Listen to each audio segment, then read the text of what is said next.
नमस्कार, यह है देश की बात और मैं हूं नगमा। तेलंगाना के मुख्यमंत्री के चंद्रशेखर राव की नजर अब राष्ट्रीय राजनीति पर है।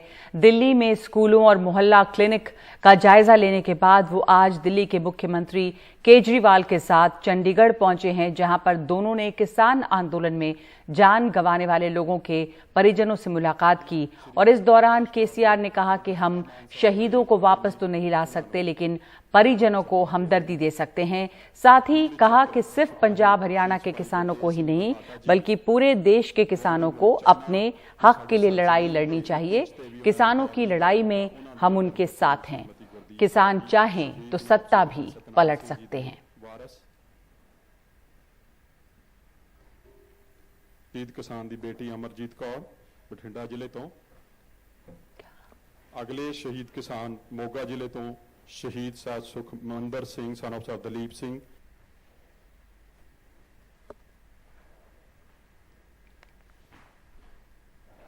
तो चंडीगढ़ पहुंचे केसीआर अरविंद केजरीवाल के साथ किसानों के परिवारजनों से, उनके परिजनों से, रिश्तेदारों से मिले हैं, उनको सांत्वना दी है और साथ ही कहा है कि हम आपके साथ हैं आपकी लड़ाई में और आपके हक के लिए लड़ेंगे। हमारा पूरा समर्थन आपके साथ है। वीर चक्र सिपाही शहीद सिपाही गुरतेज सिंह दे माता जी गुआंढी मुल्क चाइना साड़ी सरजमीन ते 1 इंच ते भी उन्होंने पैर नहीं धरन दिता। उन्होंने धर्म पत्नी श्रीमती गुरदीप कौर जी, शहीद नायब सूबेदार सतनाम सिंह जी दे। तो मेरा एक ही प्रार्थना होगा किसान नेताओं से, इस आंदोलन को हम जरूर जारी रखें। अब के आंदोलन जो चलना चाहिए सिर्फ पंजाब, हरियाणा, उत्तर प्रदेश या दिल्ली, इन राज्यों से नहीं, सारे हिंदुस्तान से चलना चाहिए। पश्चिम, पूरब, दक्षिण, उत्तर पूरे किसान मिलकर हमको लड़ना चाहिए। हमारे हक है। अगर हम किसान चाहते हैं तो सत्ता पलट सकता है, कोई बड़ी बात नहीं है। सत्ता कहां से आता है? किसी को भी पावर कहां से आता है? हमारे हाथों से आता है। आंदोलन जब तक जारी रखे कि किसान के उगाई फसल को सही दाम मिले, अच्छे दाम मिले, उसका संविधानिक रक्षा मिले, कॉन्स्टिट्यूशनल गारंटी मिले। जो पार्टी ऐसे कहेगी आगे चल के अगले चुनाव में, उसी को हम साथ दे। अब हम सारे किसान आंदोलन के साथ जुड़ जाएंगे और जब तक लड़ेंगे तब तक हमारे पूरी मांगे केंद्र सरकार नहीं मान जाए। तो इस प्रकार का आंदोलन को जरूर समर्थन, पूर्ण समर्थन हम देते रहेंगे। आप लोग आगे बढ़िए, इतना मैं किसान नेताओं से प्रार्थना करता हूं। अब तेलंगाना राज्य बनने के बाद भगवान की कृपा है, बिजली को हमने ठीक किया। 24 घंटा उच्च गुणवत्ता वाला पावर दिया जाता है और वो भी मुफ्त में दिया जाता है। आज जो दिल्ली में हमारे सर पे बैठे हुए सरकार है, वो कह रहा है कि भाई मीटर लगा दो, मीटर लगा के नापो, पैसे वसूल करो, उनको खून चूसो। हमने कह दिया, हमारे असेंबली से कह दिया कि हमारे जान भी जाए लेकिन मीटर नहीं लगाएंगे। हमारी पूरी कोशिश है, हमारी सबसे पहली कोशिश है कि किस तरह से किसानों की आमदनी को बढ़ाया जाए। हम पूरी तरह से इस नतीजे पे पहुंचे हैं कि जब तक किसानों की आमदनी को नहीं बढ़ाया जाएगा, किसानों की आय को नहीं बढ़ाया जाएगा, किसान देश के अंदर हमेशा दुखी रहेगा, आत्महत्या करता रहेगा, कर्जे में डूबा रहेगा। और इस वक्त मेरे साथ जुड़ रहे हैं मेरे सहयोगी मोहम्मद गजाली। यहाँ पे दिल्ली में अरविंद केजरीवाल और केसीआर का साथ रहा, स्कूलों में और मोहल्ला क्लिनिक में वो गए और इससे काफी हलचल रही। अब यही हलचल जो है पंजाब पहुंची है गजाली, और वहां पर किसानों के परिजनों से उन लोगों की मुलाकात हुई है। इन दोनों का साथ आना, इसे किस तरह से लोग ले रहे हैं, कैसा रिस्पॉन्स दिखा वहां पर, राजनीतिक हलकों में इसे लेकर किस तरह की हलचल है? जी देखिए, केसीआर का दिल्ली आना, मुख्यमंत्री अरविंद केजरीवाल से मुलाकात करना और उसके बाद मोहल्ला क्लिनिक देखना और अब किसानों के मुद्दे पर उनको एक आर्थिक सहायता कह लें या कॉम्पेंसेशन जो दिया गया है, तो उसको अच्छे से यहाँ पर रिसीव भी किया गया है। क्योंकि अगर आंदोलन की बात करें तो किसान आंदोलन में जो शहीद हुए हैं लोग, उसमें पंजाब के भी लोग हैं, हरियाणा के भी लोग हैं और यूपी के भी लोग हैं। तो आज करीब 700 से ज्यादा की संख्या बताई गई थी संयुक्त किसान मोर्चा की तरफ से पंजाब सरकार को तो उन लोगों में से हरियाणा पंजाब के जो किसान हैं उनको 3-3 लाख की राशि दी गई, और पंजाब के 4 ऐसे परिवार जिनके परिवारजन गलवान घाटी में शहीद हुए थे जो फौजी, उनके परिवार को 10-10 लाख रुपए दिया गया। तो अगर सियासी तौर पर देखें तो यही कयासाराई लगाई जा रही है कि के चंद्रशेखर राव या अरविंद केजरीवाल एक एंटी बीजेपी फ्रंट बनाने की कोशिश कर रहे हैं, और इसी वजह से पहले स्कूलों की बात दिल्ली में की गई, और पंजाब में हाल ही में किसानों ने एक आंदोलन भी किया था जो एक दिन में निपट गया। सरकार ने उनके मसले सुलझा दिए या बातचीत से वो मामला निपट गया। इसी तरह फिर से एक ऐसा प्रोग्राम, और ऐसे क्योंकि करीब 700 ऐसे परिवार, 600 से ज्यादा पंजाब के परिवार थे जिनके लोग उस आंदोलन में शहीद हुए या उनकी मौत हो गई थी, तो उन लोगों को आर्थिक सहायता पहुंचाई गई है। तो कहीं ना कहीं सरकार की एक गुडविल स्प्रेड हुई है, गुडविल फैला है सरकार का, और किसानों में या उन परिवारों में तो कुछ संतोष जरूर है।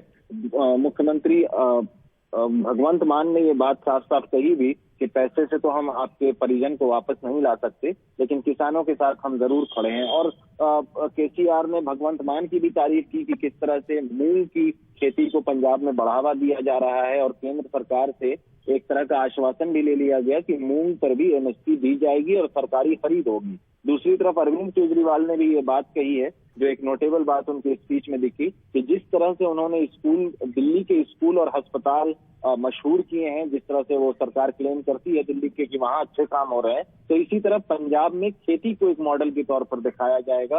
किसानों की आमदनी भी बढ़ाई जाएगी और खेती और किसानी में लोगों को खुदकशी न करना पड़े, इसकी तरफ ध्यान दिया जाएगा। जी, ये बहुत दिलचस्प यहाँ पे विजुअल्स हैं। 3 मुख्यमंत्री जो हैं वो मौजूद रहे पंजाब में, भगवंत मान, अरविंद केजरीवाल और केसीआर, और किसानों के साथ खास हमदर्दी इन्होंने जाहिर की है।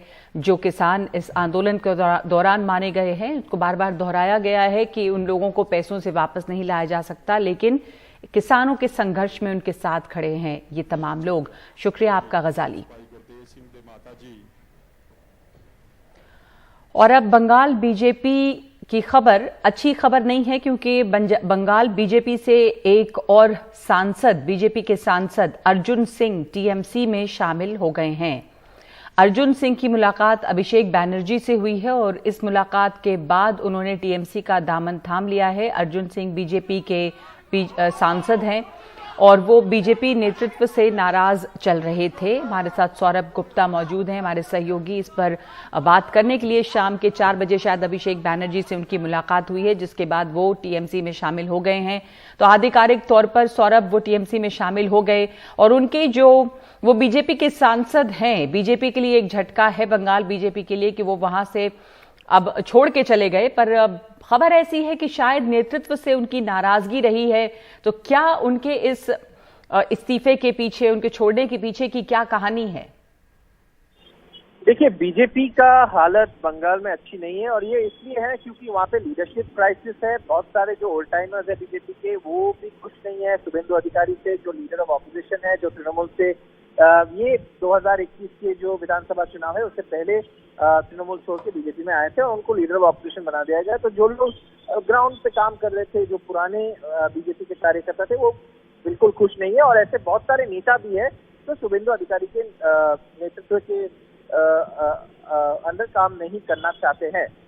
लेकिन ये दूसरी झटका है बीजेपी के लिए। पहला बाबू सुप्रियो, जिन्होंने छोड़ के चले गए, वो भी आसनसोल से सांसद थे, वो अब तृणमूल के एक एमएलए है बालीगंज से। और दूसरी बात यह है कि अर्जुन सिंह भाटपाड़ा का एक स्ट्रॉन्गमैन माना जाता है, वो उनका बेटा वहां से एमएलए है बीजेपी के। तो शायद ये सिर्फ एक एमपी का लॉस नहीं है, सांसद का लॉस नहीं है, शायद एक विधायक भी बीजेपी को लूज करना पड़ेगा, क्योंकि ऐसी खबर है कि उनके साथ साथ उनका बेटा भी बीजेपी छोड़ेंगे। अर्जुन सिंह कई दिनों से नाराज चल रहे थे। बताया जा रहा है कि आखिरी हद तक उनको बचाने की, उनको पार्टी में रखने की कोशिश किया गया है, लेकिन सफलता नहीं मिल पाई है। वो छोड़ के अभी तृणमूल में योगदान किया है और अभिषेक बैनर्जी ने खुद उनको तृणमूल में उसका स्वागत किया है। जो ट्विटर पे बयान आया है उससे अभिषेक बैनर्जी ने कहा है कि डिविसिव फोर्सेस के खिलाफ जो उनकी बैटल है वो जारी रहेगा। जी, ये बीजेपी, बंगाल बीजेपी के लिए एक बड़ा झटका है, क्योंकि ये एक मजबूत नेता है और दूसरे उनके साथ हो सकता है उनके बेटे जो हैं वो भी चले जाएं, और वो यहाँ पे पहले न सिर्फ बीजेपी के सांसद रहे हैं बल्कि पूर्व स्टेट वाइस प्रेसिडेंट भी रहे हैं अर्जुन सिंह, जिन्होंने अब तृणमूल का हाथ पकड़ लिया है। सौरभ, आपका धन्यवाद। टीएमसी में शामिल हो गए हैं अर्जुन सिंह, ये बीजेपी के सांसद हैं और अब टीएमसी में गए हैं। अभिषेक बैनर्जी के साथ उनकी मुलाकात हुई शाम को करीब 4 बजे और उसके बाद वो टीएमसी में शामिल हो गए हैं। तो बंगाल बीजेपी के लिए बुरी खबर है और बीजेपी की जो स्थिति बंगाल में है वो अभी भी बहुत अच्छी नहीं है। तो इस वक्त एक ब्रेक ले रहे हैं हम देश की बात में। आगे देखेंगे केदारनाथ पर किस तरह जुड़ी है हजारों हजार की भीड़ और कितना टन कुछ कचरा वहां छोड़कर आए हैं लोग।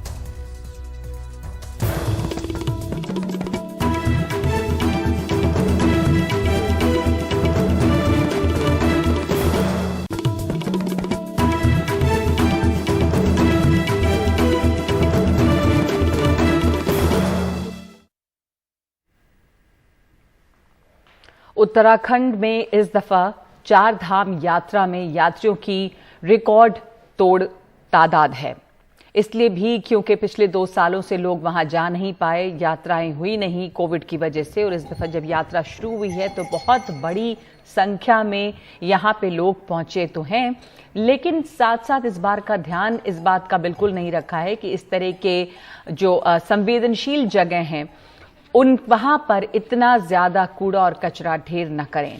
इस भारी तादाद के आगे चारों धामों में यात्रा के इंतजाम बिल्कुल अधूरे दिखाई दे रहे हैं।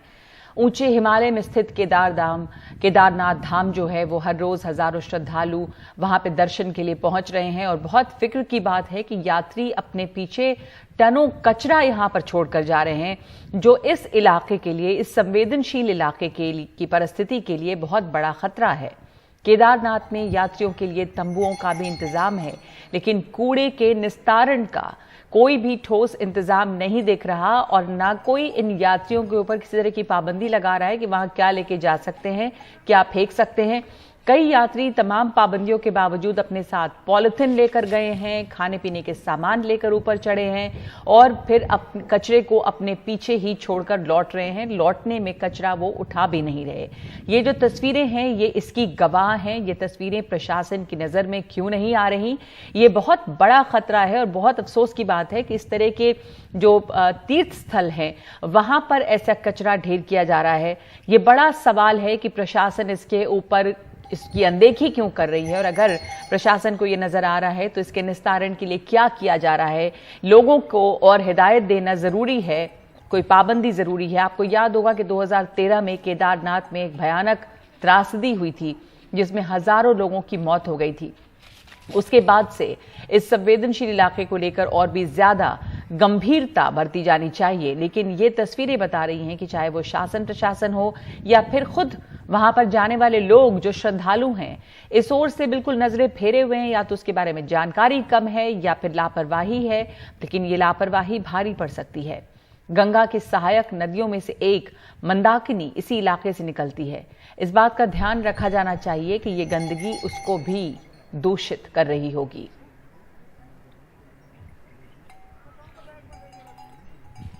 यात्रियों को विशेष करके जो तीर्थ यात्री हैं या पर्यटक हैं उनको इन चीज़ों का विशेष करके ध्यान रखना होगा, नहीं तो ये एक बड़ी त्रासदी का कारण बन सकता है। मैं कह रहा हूँ कि एक सरकारी और गैर सरकारी स्तर पर ये प्रयास उतने सफल नहीं हो सकते जब तक कि वहाँ पर जाने वाला प्रत्येक यात्री इसके लिए संवेदनशील नहीं होगा। इस तरह से ये उच्च हिमालयी क्षेत्रों में जहाँ पर हमारी एक तो बड़ी प्रॉब्लम ये है कि कैरिंग कैपेसिटी डेस्टिनेशन की खत्म हो रही है और बहुत ज़्यादा क्राउड उच्च हिमालयी क्षेत्रों में गर्मी से बचने के लिए निकल रहा है, लेकिन वो इतनी केयर नहीं कर पा रहा है कि किस तरह से वो जिस तरह से कूड़ा करकट या अपनी सामग्री को ला रहा है वो उसको वहीं छोड़ जाता है।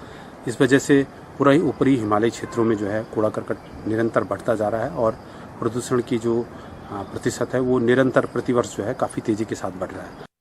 हम देखते हैं कि एक तो यात्रियों के प्रेशर से और दूसरा इस तरह के कूड़ा करकट से वेजिटेशन पे बड़ा असर हो रहा है। वहाँ की जो नेचुरल वेजिटेशन है, प्राकृतिक जो पेड़ पौधे हैं उन पे बड़ा असर पड़ रहा है और उसकी वजह से क्या है, एक तो ग्लोबल वार्मिंग उसका भी असर पौधों पे है। दूसरा जो एंथ्रोपोजेनिक प्रेशर है, मीन्स टूरिस्ट का आना जाना, यात्रियों का आना जाना, उससे भी पौधों पे बड़ा असर है।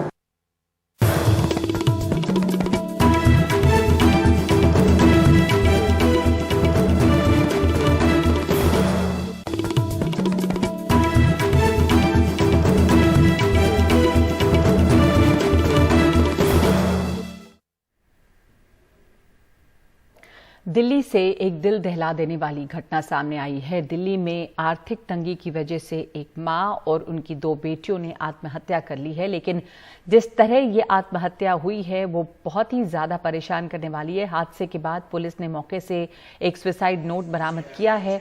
दरवाजा खोलने के बाद, इस सुसाइड नोट में लिखा हुआ था कि दरवाजा खोलने के बाद यहाँ पे माचिस या फिर लाइटर न जलाएं। घर में काफी मात्रा में खतरनाक जहरीली गैस भरी हुई है।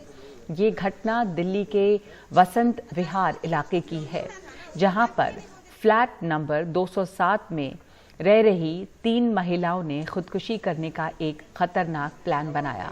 मां बेटियों ने फ्लैट को चारों तरफ से बंद कर दिया, खिड़कियों को पॉलिथीन से सील कर दिया और इसके बाद इन्होंने घर में अंगीठी जलाई और गैस सिलेंडर खोल दिया, जिससे और इसी में बैठे रहे और इस वजह से यहाँ इस घर के अंदर जहरीली गैस भरने के बाद तीनों की दम घुटने से मौत हो गई है।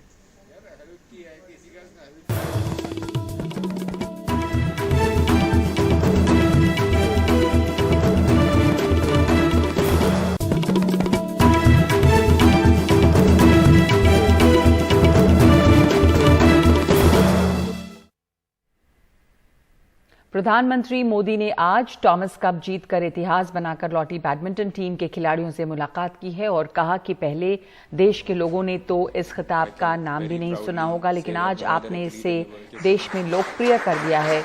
टॉमस कप जीत के हीरो एचएस प्रणॉय से बात की है आदिति राजपूत ने।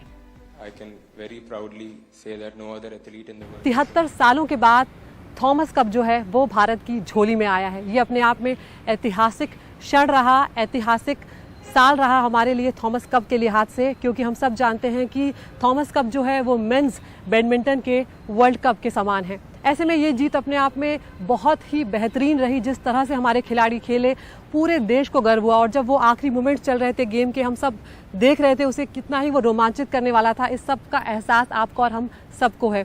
तो इस जीत के जो सेवियर इन चीफ कहलाते हैं वो कौन है, वो आज हमारे साथ हैं, उनसे मिलवाते हैं। एचएस प्रणॉय हमारे साथ हैं। प्रणॉय, आप फाइनल में तो नहीं खेले, लेकिन आप उस जीत का रीज़न है, आप वजह हैं, क्या फीलिंग है? काफ़ी ज़्यादा ही खुश हूँ बिकॉज़ हम में से किसी ने भी नहीं सोचा कि हम लोग गोल्ड जीत के आएंगे। ऐसा बिलीफ था कि एक मेडल तो जीतना है, बट गोल्ड तो हम लोग सपने में भी नहीं सोचा था कि हम लोग लेके आएंगे इंडिया। सो काफ़ी खुशी का माहौल है and I think this is for the next generation to come in. और यहाँ पर ये भी जानना ज़रूरी है कि जब प्रणॉय खेल रहे थे तब उन्हें चोट लगी थी, उनके एंकल में चोट आ गई थी और उसके बाद वो काफ़ी दर्द में थे। हम सब ने कोर्ट में देखा था कि वो दर्द में थे, बावजूद उसके खेल रहे थे। प्रणॉय, जब आप फिसले, आप गिरे, गेम के खिलाफ आप उस टाइम अगेंस्ट खेल रहे थे, जब आप गिरे अचानक से और वो जो चोट लगी, you were in pain, we all could see that. क्या लग रहा था उस टाइम? क्योंकि तब प्रेशर थोड़ा बढ़ा होगा कि अब उसको एडवांटेज हो सकता है क्योंकि अब आपको चोट लग गई है। क्या उस टाइम पर दिमाग में चल रहा था? दिमाग में 2-3 चीज़ें चल रही थी कि फर्स्ट थी कि चोट तो लगा है, बट मैंने तो तय किया था कि गेम तो छोड़ने नहीं वाला हूँ। फर्स्ट गेम देखते हैं कैसे चलता है, बट मुझे आई वॉज कॉन्फिडेंट कि सेकेंड गेम तक थोड़ा और बेटर फील होगा मुझे। और थर्ड गेम तक आप थोड़ा सा कंफर्टेबल हो गए थे, यानी कि तब तक दर्द थोड़ा कम हो गया था? या थर्ड गेम तक थोड़ा सा बेटर हो गया था, थोड़ा पेन भी कम हो गया था, बट मुझे वो सरप्राइज एलिमेंट रखना था गेम में। अच्छा। तो इसीलिए मैं बीच में I was trying to push the speed. मतलब पेन था, लेकिन आपके दिमाग में स्ट्रेटेजी चल रही थी कि ये गेम लूज नहीं करने देना है, नहीं करना है। और ये मुझे स्ट्रैटेजिकली जीतना है करके मुझे समझ में आ गया था। Once I got injured then I knew that ये फिजिकल गेम नहीं है, अब ये माइंड गेम हो गया। माइंड गेम हो गया। जब प्रणॉय बैडमिंटन नहीं खेलते हैं या नहीं देखते हैं, तब वो अपना टाइम पास कैसे करते हैं? आप एंटरटेनमेंट के लिए क्या करते हैं? काफ़ी ज़्यादा ही नेटफ्लिक्स देखता हूँ. अच्छा, यानी कि हम अकेले नहीं है जो सोशल मीडिया से एडिक्ट है, खिलाड़ी भी होते हैं. या social media is an addict obviously, but Right. Then football matches भी काफ़ी ज़्यादा देखता हूँ बिकॉज काफ़ी दोस्त लोग हैं जो फुटबॉल फॉलो करते हैं और उनके साथ बैठ के मैचेस देखने में काफ़ी ज़्यादा मज़ा आता है. तो weekends specially Saturday Sundays friends के घर जाते हैं हम सभी लोग. अच्छा. बिग स्क्रीन में देखते हैं. अरे वाह. वही डिनर साथ में करो. तो यही होता है क्योंकि वीकडेज में हमको ज़्यादा गैप नहीं मिलता, टाइम नहीं मिलता क्योंकि ट्रेनिंग शेड्यूल उतना टाइट है. तो फेवरेट प्लेयर कौन है आपका फुटबॉल में? लियोनेल मेसी है. Who else?